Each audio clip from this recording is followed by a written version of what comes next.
हज़रत मौलाना गौस अली शाह पानीपत रहमतुल्लाह अलैह ने एक वाक़या बयान किया है कि एक शख्स किसी आशिक़े दरवेश की खिदमत में जाता, उनकी सोहबत में बैठा रहता और अपनी कोई मुराद या हाजत पेश ना करता।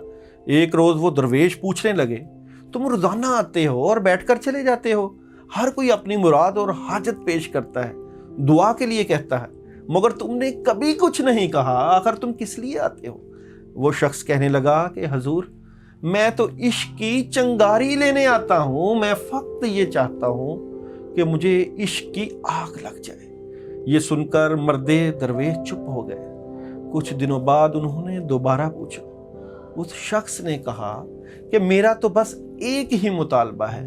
वो बुजुर्ग फिर चुप हो गए। इसी तरह कुछ दिनों बाद उन्होंने फिर पूछा तो उसने अपना मुतालबा दोहरा दिया कि मुझे इश्क की चंगारी चाहिए और कुछ नहीं चाहिए। इस पर वो बुजुर्ग कहने लगे कि कल जंगल में फलां जगह जाना, वहाँ एक शख्स पड़ा हुआ नजर आएगा, अगले दिन आकर मुझे उसकी हालत बताना।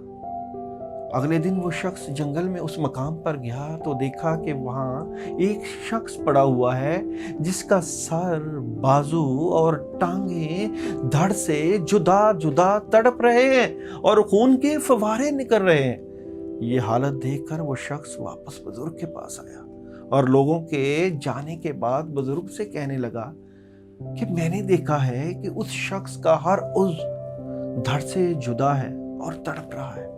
ये सुनकर उस दरवेश ने कहा कि आशिकों का यही हाल होता है और अगर ये हाल कबूल है तो इश्क की चंगारी दे देता हूँ। वो लोग जो इश्क व मोहब्बत का दावा नहीं करते, उनसे महबूब और तरह पेश आता है, और जब वो इश्क व मोहब्बत का दावा करें तो महबूब का वतीरा बदल जाता है, अब वो और तरह से आजमाता है।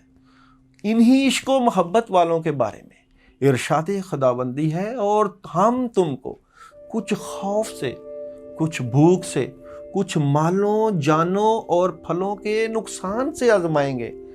जो इश्क व मोहब्बत का दावा करते हैं उन्हें आजमाइश की भट्टी पर चढ़ा दिया जाता है और खौफ व भूख के साथ मालो जान और दूसरी नेमतों में कमी करके आजमाया जाता है, ताकि मालूम हो कि ये लोग जो दावाए मोहब्बत करते हैं कहाँ तक सच्चे हैं। जिनके होंठों पे हंसी, पाँव पे छाले होंगे, हाँ वही लोग तेरे चाहने वाले होंगे।